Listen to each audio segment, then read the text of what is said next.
देखिए वृंदावन में क्या है, वृंदावन में क्या है? वृंदावन में भक्ति है, राधे राधे है सब जगह राधे राधे। रिक्शा वाला है साइड चाहिए राधे राधे, गाड़ी वाला है राधे राधे, सामान चाहिए राधे राधे। केवल राधा नाम ही सार ही वृंदावन है। जय श्री राधे, जय श्री राधे। माननीय मुखिया जी की तरफ से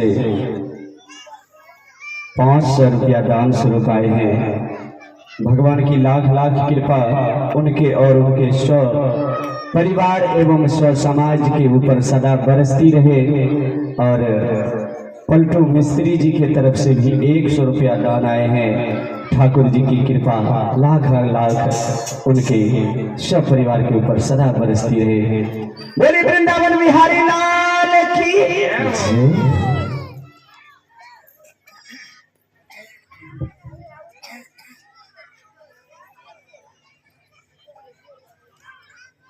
बोलिए श्री सीताराम भगवान की, श्री हनुमान जी महाराज की, राधा रमन सरकार के, बरेठा धाम के। ये भी आपका वृंदावन से कम थोड़ी है, क्योंकि यहाँ पर भी भगवान की भक्ति हो रही है, भगवान का भजन हो रहा है। यह तीर्थ बना हुआ है, नैमिषारण्य तीर्थ बना हुआ है, और आप ऋषिगढ़ हैं जो 88,000 ऋषिगढ़ का वहां पर समागम चल रहा, वह आप लोग ही हैं, इसी भांति विराजे हुए हैं। तो श्रोताओं, आज जैसे ही नारद जी ने महाराज वृंदावन में जाने के लिए सोचा, तो आज वहां देखा कि तस्त्रय माया दृष्टा श्वेता तन्मुनीश्वरा एकदा तु तरणे तत्र निष्पाणा खिन्नमना। महाराज नारद जी ने देखा कि वहां पर एक युवती है, एक युवती है, वह रो रही है। ध्यान से सुना सुनताओ, क्या है? हमने पहले बताया कि हम भूलने की बीमारी, हम भूल जाते जल्दी, आता नहीं है, लेकिन जो प्रसंग चलता रहता है उस प्रसंग के अंदर प्रसंग है, और उसमें जाते जाते जाते लगता है इसमें पहुंच जाए, इसमें पहुंच जाए, तो बीच में आपने थोड़ा सा डिस्टर्ब किया तो भूल जाते, फिर कहेंगे पंडित जी को आता नहीं है। तो हमने पहले कह दिया कि हमें कुछ नहीं आता, इसमें आप कोई कमी नहीं, हमने अपनी कमी स्वीकार कर ली कि हमें नहीं आता। जिसको आता है वो अब सुनाएगा यहाँ से बैठ के। बोलिए वृंदावन बिहारी लाल के, राधा रमन सरकार के, श्री धाम सरकार के। तो श्रोताओं, नारद जी ने देखा महाराज कि एक युवती है, वह रो रही है, रोदन कर रही है, और कुछ स्त्रियां उसके चारों ओर खड़ी हुई हैं। एक झुंड सा बना हुआ। नारद जी ऐसे वृंदावन में प्रवेश किया यमुना के किनारे। महाराज यमुना के किनारे जैसे ही महाराज प्रवेश किया तो वहां पर यह दृश्य देखा। तो नारद जी ने सोचा कि जाया जाए, देखा जाए कि क्या है। जैसे नारद जी ने जाने के लिए महाराज सोचा, तो नारद जी महाराज थोड़ी दूर तक चले और सोचने लगे कि अब वहां नहीं जाना चाहिए, वहां स्त्रियों का समूह है, वहां स्त्रियों का समूह है, वहां नहीं जाना चाहिए। थोड़ी दूर से ही लौट आए, लेकिन महाराज जैसे उस युवती ने नारद जी को देखा और आवाज दी, क्या कहा कि भो भो शादो क्षणं तिष्ठा मंचितमापि नाशया दर्शनं तत् लोकस्य सर्वताहरणं परम। भो साधु, हे साधु ठहरो ठहरो, कहाँ जा रहे हो? ऐसी आवाज लगाई उस स्त्री ने, युवती ने, भो साधु क्षणम तिष्ठाम, हे साधु कुछ क्षण के लिए ठहरो, कहाँ भागे जा रहे हो। जैसे आवाज सुनी नारद जी रुक गए। नारद जी रुक गए तो जैसे ही नारद जी को पास में बुलाया, नारद जी फिर पास में चले गए समीप में। तो नारद जी क्या देख रहे हैं कि वहां पर दो बूढ़े हैं, बुजुर्ग हैं, वह अचेत अवस्था में लेटे हुए हैं, अचेत अवस्था, मूर्छित अवस्था में लेटे हुए हैं। और वह स्त्री रो रही है और कुछ स्त्री उस स्त्री को धीरज बना रही हैं, कुछ हवा कर रही हैं अपने आंचल से।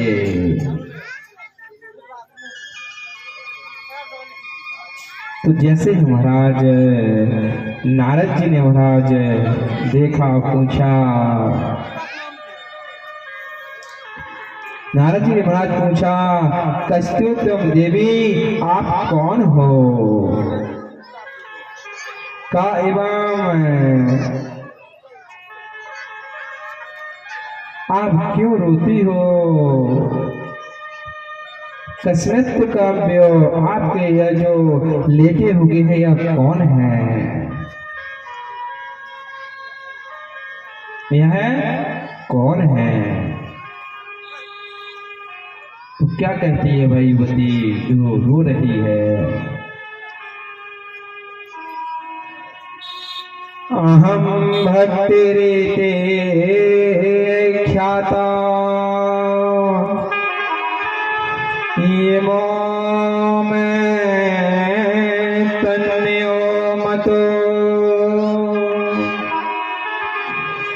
ज्ञान वैराग्य नामनो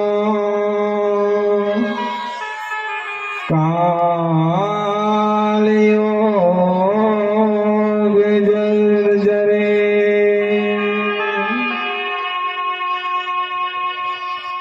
अहम भक्ति रीति ख्याता, हे प्रभु मैं भक्ति हूँ। कौन है वो युवती? भक्ति है। अहम भक्ति रीते ख्याता एवं मैं तन्यो तमो ज्ञान वैराग्यो, जो यह अचेत आप भक्ति हैं और जे यह लेटे हुए कौन है, तो कहती है यह मेरे पुत्र ज्ञान और वैराग्य है। कौन है? ज्ञान और वैराग्य है, हमारे पुत्र हैं। और जो ये हवा कर रही हैं आपको धीरज बदलिए, कौन है? बोले ये देवियां हैं, गंगा यमुना गोदावरी ये सब देवियां भक्ति को धीरज बना रही है कि देवी दुखी ना हो।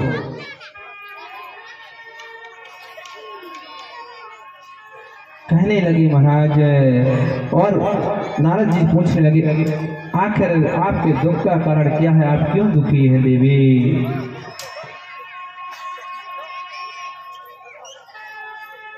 तो बताने लगे कि महाराज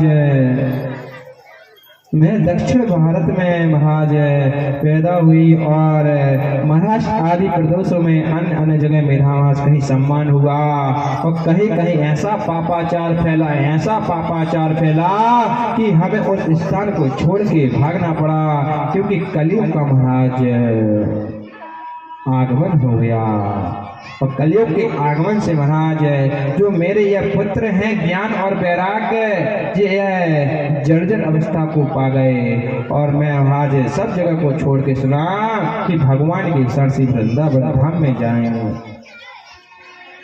तो यहाँ आते ही महाराज मैं तो नव युवती बन गई और मेरे पुत्र हैं जो ज्ञान और वैराग्य वह जर्जर अवस्था को प्राप्त कर गए,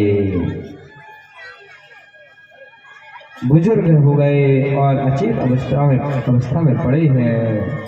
अब आप ही बताएं महाराज, जिसकी माँ युवती हो उसी की आंखों के सामने उसके बेटे बूढ़े हो जाए, उसकी संतान बूढ़ी हो जाए, तो दुख तो होता है कि नहीं होता कि माँ पिता युवन है, नहीं दिख रहे हैं और उसकी संतान उसी की आंखों के सामने वृद्धावस्था को पाले। महाराज सोचा था कि यहाँ कुछ ना कुछ हमें वो होगा। तो नारद जी कहते हैं हाँ हाँ कलयुग का प्रभाव है। तो कहते हैं महाराज कलयुग तो भगवान कुछ कहते क्यों नहीं है? आखिरकार जब कलयुग आया तो भगवान कहाँ चले गए थे?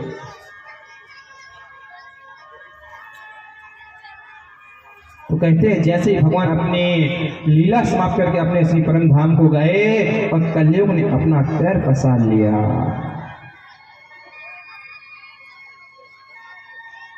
बोले ऐसे दंड क्यों नहीं दिया? अगर दंड देना चाहिए। उस समय कौन राजा था? तो बोले उस समय कोई नहीं, राजा परीक्षित का राज था। जैसे परीक्षित का नाम सुना तो कहने लगे वो तो धर्मात्मा राजा थे और धर्मात्मा राजा ने कलयुग को दंड क्यों नहीं दिया?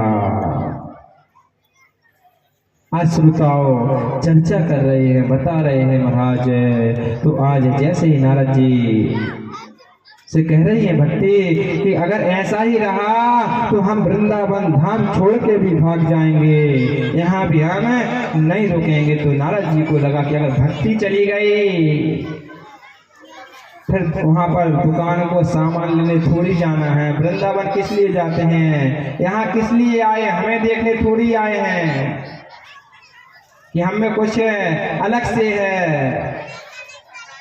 यहाँ आप लोग किसके लिए चल के आए? भक्ति के प्रभाव से आए। और भक्ति ना होती तो हमें देखने थोड़ी भक्ति। अगर वृंदावन से भक्ति चली जाए तो वृंदावन कौन जाएगा? क्योंकि भक्ति भगवान की प्रीतमा है, भगवान की। जहाँ भक्ति वहाँ भगवान है, जहाँ भक्ति नहीं वहाँ भगवान भी नहीं है। जब भक्ति ही वृंदावन से चली जाएगी तो वहाँ कौन जाएगा? नारद जी चिंतित हो गए। बोले देवी आप परेशान ना हो, हम कुछ ना कुछ उपाय करते हैं। और आज महाराज नारद जी ने अनेकों उपाय कराने लगे ताकि जो भक्ति के पुत्र हैं, ज्ञान और वैराग्य, वो पुनः युवन अवस्था में आ जाएं। तो महाराज नारद जी ने अनेकों ग्रंथ सुनाए, श्रवण कराए। जैसे थोड़ी सी होश वाली अवस्था में आए और फिर जैसे कि तैसे हो गए। कुछ आराम नहीं लगा, समस्त शास्त्रों को सुना दिया, चारों वेदों को सुना दिया, पंचम वेद महाभारत को भी श्रवण करा दिया, गीता को भी श्रवण करा दिया, लेकिन कोई आराम नहीं लगा। नारद जी परेशान है, सोच रहे हैं नारद जी आखिर ऐसा क्या है कि ये अपनी युवन अवस्था में नहीं आ पा रहे हैं, युवन अवस्था में नहीं आ पा रहे हैं। तो महाराज आज आकाशवाणी हुई और कहा तेन वक्ते सदाचारो योगिनी समागतमापि। हे नारद आप सत्कर्म करो, सत्कर्म करो। और जैसे आकाशवाणी शांत हो गई, अब नारद जी को महाराज और चिंता हो गई कि आकाशवाणी भी ऐसी हुई कि सत्कर्म करो, सत्कर्म करो। आखिर यह बता देती कि आखिर सत्कर्म है क्या? ये अमुक महात्मा का नाम बता देते, या अमुक जगह का नाम बता देते कि इस जगह जाओ, इस जगह सत्संग होगा, सत्कर्म होगा। समस्त ग्रंथ को सुना दी, श्रवण करा दिया, पंचम वेद महाभारत को भी श्रवण करा दिया, गीता को भी श्रवण करा दिया, जितनी भी चूरन चटनी थी सब चटा दी। तब आराम। अब सत्कर्म आएगा, सत्कर्म क्या है? आज नारद जी को समझ नहीं आ रहा और नारद जी उसी सत्कर्म को पूछने के लिए महाराज इधर उधर भटक रहे हैं। नारद जी को जो भी महात्मा देखे और नारद जी की दृष्टि अगर उस पर पड़े तो पूछ ले सत्कर्म क्या है। तो नहीं बता पाए, लेकिन आगे आगे जो देखें तो नारद जी को देख के छुप जाएं कि कहीं नारद जी की दृष्टि हम पे ना पड़ जाए, क्योंकि महाराज नारद जी कोई साधारण संत थोड़ी, वो संता हैं। नारद जी संता हैं, सब संत होते हैं। अब ये बता कोई MBBS डॉक्टर किसी झोला छाप से पूछे कि भैया इसका उपाय बता दो इस बीमारी का, वो बता पाएगा? खूब आता हो, लेकिन उसके सामने वो नहीं बोल पाएगा। कोई और व्यक्ति हो तो बता दे भैया कि सत्कर्म जी है। नारद जी को देखे छुप जाएं, कोई कुछ ना बोले। नारद जी समस्त जगह का भ्रमण करते हुए ढूंढते हुए आखिरकार पता चल जाए कि सत्कर्म है क्या, सत्कर्म है क्या। और खोजते खोजते महाराज आज नारद जी बद्री विशाल धाम में पहुंच गए और वहां पर उनकी भेंट उन्हीं 4 मानस पुत्रों से हो गई।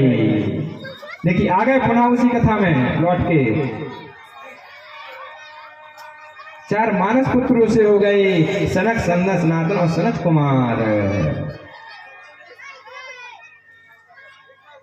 यह पूरी जो अपने उदास होने की और अपने समस्या का जो कारण था, नारद जी ने उन मानस पुत्रों को बताया कि भैया हम इसलिए परेशान हैं, इसलिए परेशान है। जैसे परेशानी बताई तो आज वही परेशानी नारद जी से क्या कहते हैं सनत कुमार की, हे नारद क्यों चिंता करते हो, हम बताते हैं सत्कर्म क्या है। तो नारद जी की आज जो चिंता की रेखा थी वह महाराज सब गायब हो गई। और नारद जी से कहा कि नारद जी आप व्यासपीठ तैयार करो। तो व्यासपीठ तैयार करने के लिए महाराज रेवड़ी मिट्टी थी, वहां मिट्टी की आलू को इकट्ठा किया और सुंदर सुंदर केले के वृक्ष के पेड़ लगा दिए, सुंदर व्यासपीठ सुशोभित कर दी और 4 मानस पुत्रों को ऐसे बिठारा। और महाराज 4 मानस पुत्रों को बिठारा और आज मानस पुत्र महाराज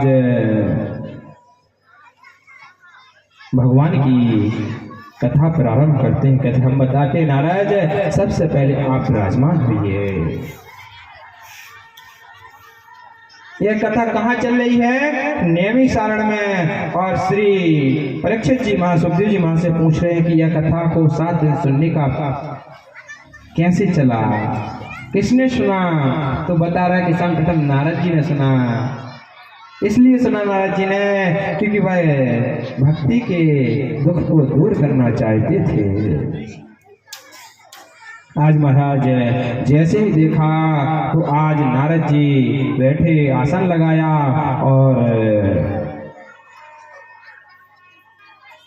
और मानस पुत्रों ने परम पिता परमेश्वर का ध्यान करते हुए कथा को प्रारंभ किया। नारायणं नमस्कृतं नरं चैव नरोत्तमं देवी सरस्वती व्यासं ततो जयमुदीरये। नारद जी ने महाराज प्रणाम किया और उन संतों ने और मानस पुत्र ने कथा प्रारंभ की। और कथा प्रारंभ की तो 1 दिन की कथा हुई, 2 दिन की कथा हुई। जैसे ही महाराज 5वें 6वें दिन की कथा प्रारंभ हुई और वहीं पर भक्ति महारानी प्रकट हो गई और ताता थैया करके नृत्य करने लगे। बोलिए भक्ति महारानी की जय हो।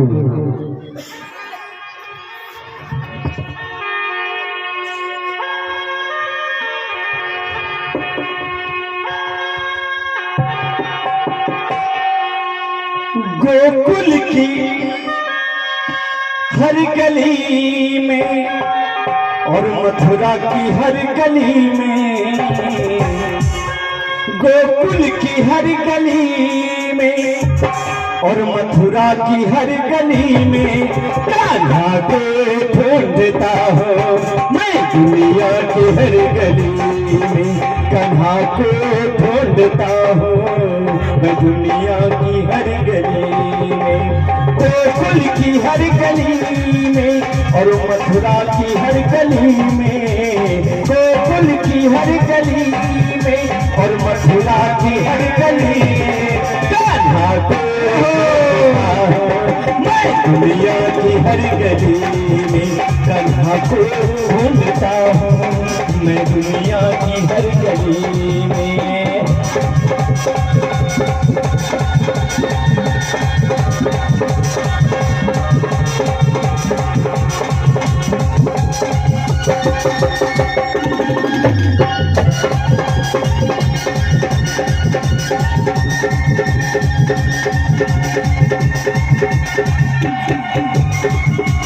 गोकुल गया तो सोचा माखन चुराता होगा, या फिर कदम के नीचे बंसी बजाता होगा।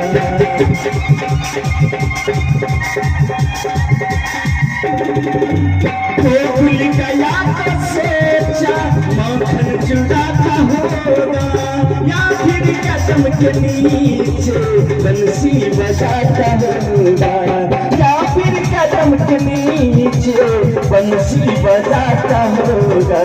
पालन की हर गली में और गुजरी की हर गली में, पालन की हर गली में और गुजरी की हर गली कान्हा को ढूंढता हूँ, मैं दुनिया की हर गली में कान्हा को ढूंढता हूँ, मैं दुनिया की हर गली में। गोकुल की हर गली में, कान्हा की हर गली में, गोकुल की हर गली में और मथुरा की हर गली में कान्हा को ढूंढता हूँ, मैं दुनिया की हर गली में कान्हा को ढूंढता हूँ, मैं दुनिया की हर गली में। जय श्री राधे।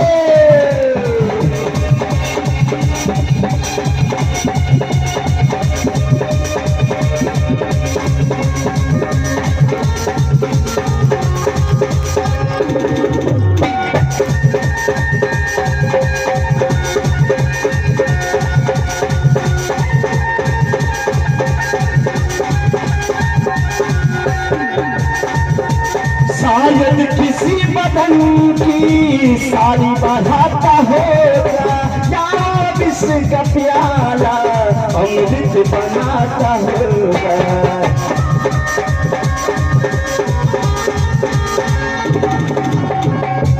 शायद किसी बदन की साड़ी बढ़ाता होगा, या फिर वो विश्व का प्याला अमृत बनाता होगा। भक्तों की इस गली में और प्रेमी की हर गली में, भक्तों की इस गली में और प्रेमी की इस गली में कान्हा को ढूंढता हूँ, मैं दुनिया की हर गली में कान्हा को ढूंढता हूँ, मैं दुनिया की हर गली में।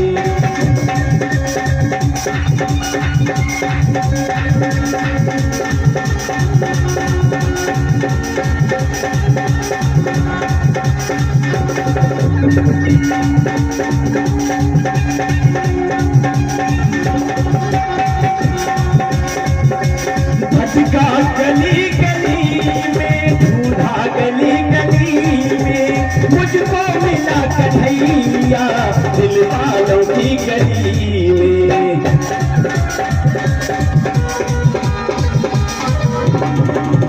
भटका गली गली में और ढूंढा गली गली में, मुझको मिला कन्हैया दिल वालों की गली में। बनवारी दिल लगाने आता है इस गली में, बनवारी दिल लगाने आता है इस गली में। कान्हा को ढूंढता हूँ, मैं दुनिया की हर गली में कान्हा को ढूंढता हूँ, मैं दुनिया की हर गली में।